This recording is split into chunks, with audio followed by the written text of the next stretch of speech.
Welcome back to the deep dive. Today, we are getting into a really provocative piece of analysis. I mean, it's one of the most challenging sources we've ever brought to the table. It's this searing assessment of U.S. global power.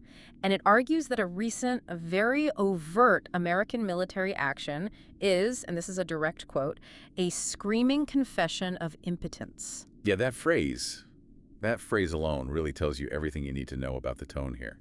It's a dense argument for sure. It's trying to make us redefine how we see what's happening right now. Right. And for you listening, our goal isn't just to, summarize it. We really want to walk you through the author's logic because it's intricate. We need to make sure the key ideas, the dates, the economics, that it all sticks. Okay, so let's unpack this. The mission is to trace this massive historical arc the author lays out. It runs from, the early 19th century all the way to today. Basically from 1823 to a projected 2026, which is ambitious. Very. And the whole point is to show how the U.S. went from this position of undisputed dominance to abandoning its own turf and now relying on these big displays of force that, according to this source, actually signal decline. A confession of weakness, not strength. That's the core idea we have to start with. So where does the author begin to build that historical baseline? How do they measure what's happening now?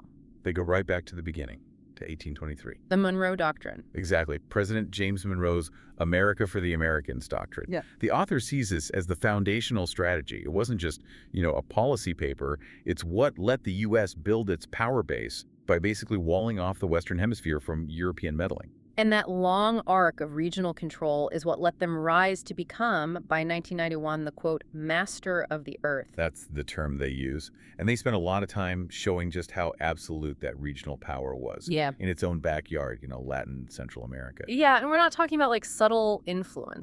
No, not at all. It's about overt, enforced control.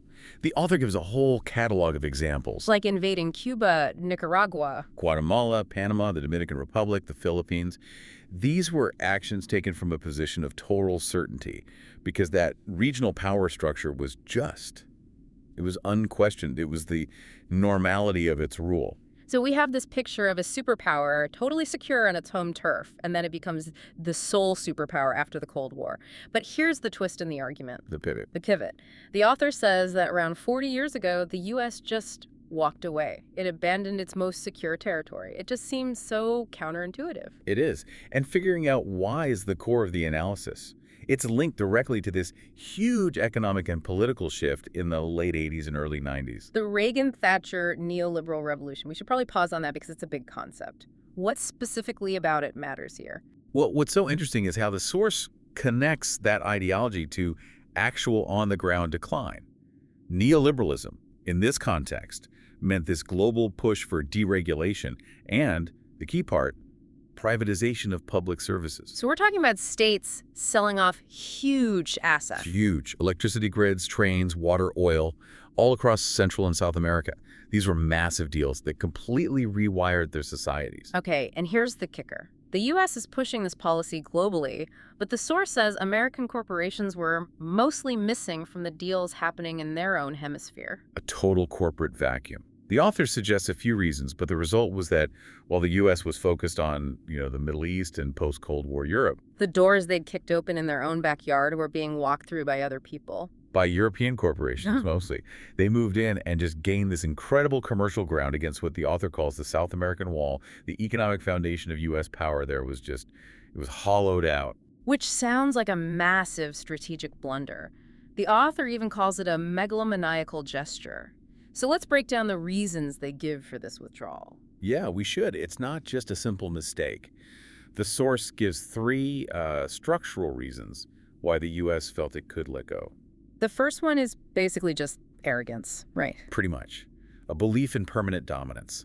After the Cold War, they thought their hegemony was so complete that, why bother with expensive local control? It was classic imperial overconfidence.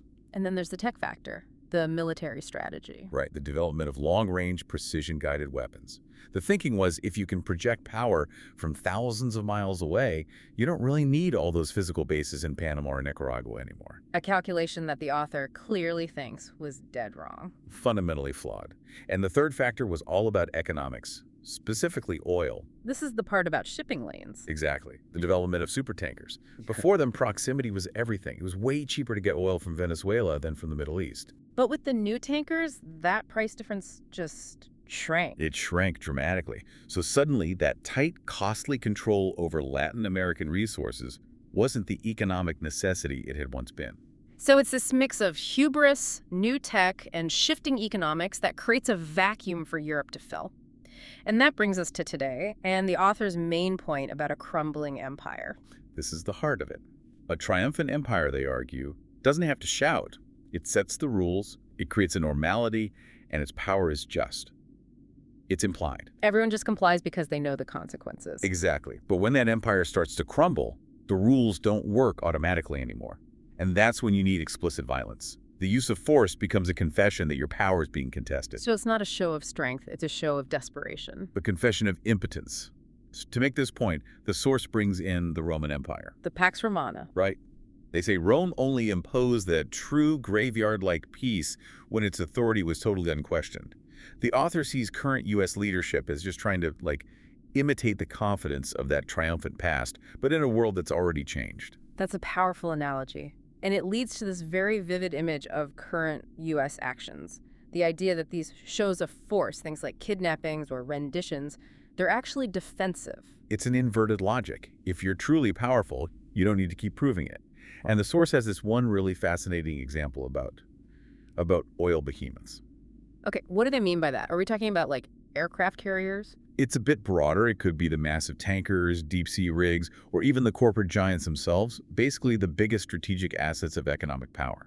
And the argument is the U.S. is reluctant to deploy them. Reluctant to deploy them fully, because doing so requires this huge logistical and diplomatic effort. The author almost personifies it, saying the U.S. is afraid of having to treat these assets and its partners well, offering wine, food, and dessert. It's the fear of the cost and the commitment. And the potential for failure. So this half measure, using force without full economic muscle behind it, is what the author calls the flailing of a wounded beast. It's driven by insecurity, not power. Wow, that is a bleak picture. But the author doesn't just analyze the decline, right? They actually offer some advice. They do. They shift to this almost therapeutic analogy. They compare the U.S. to a grandfather at the end of his days. Worn out from trying to maintain his strength. And the advice is blunt. Relax, grandfather. Just accept that the era of dominance is over. Fighting it will only make things worse for everyone. And to show how to do it right, they bring up Europe's post-war story as a kind of model. Model for acceptance, yeah. But they're clear that Europe handled its own decline terribly at first. 2 world wars, 100 million dead. That was the catastrophic way to give up power. But eventually, Europe found a different path. Exactly. After all that bloodshed, post-war Europe became, and this is another great quote, an old dignified woman who eats her soup without slurping. It's such a precise image. It is. It's about accepting a life with less fanfare, less power, and finding a kind of dignity in that peaceful adjustment. The exact opposite of the wounded beast. So that's the choice. Flail violently or eat your soup quietly. What's the author's final ultimatum for the U.S.? It's pretty stark. The Cold War ended 35 years ago. The U.S. can't be Alice anymore. So the choice is either to go back to these petty wars, to pretend you're still in charge, or to accept your new role in a shared world. And current actions are a sign they're choosing the petty wars. Or, as the author puts it, they're either reminding the U.S. of its old, purely defensive doctrine from 1823, or they're just choosing the path of the wounded beast. So let's just recap the core arguments for you, the listener. The source traces this current weakness all the way back to the U.S. abandoning its own hemisphere. A withdrawal driven by neoliberal economics that let Europe in, plus new military tech and shipping that made local control seem obsolete. And so the current use of overt force isn't a sign of strength. It's a symptom of an empire whose implied rules have broken down. And the whole conflict now is whether to cling to that past glory or to accept a new, smaller role with some dignity, like Europe eventually did. The source leaves us with one last, very provocative thought for you to chew on. The author quotes a Chinese saying about the U.S., which translates roughly to, "Let's make America smaller again." And that really is the ultimate question this analysis raises, whether the U.S. can find a way to that peaceful contraction, or if the wounded beast is just going to keep flailing. We'll leave you with that.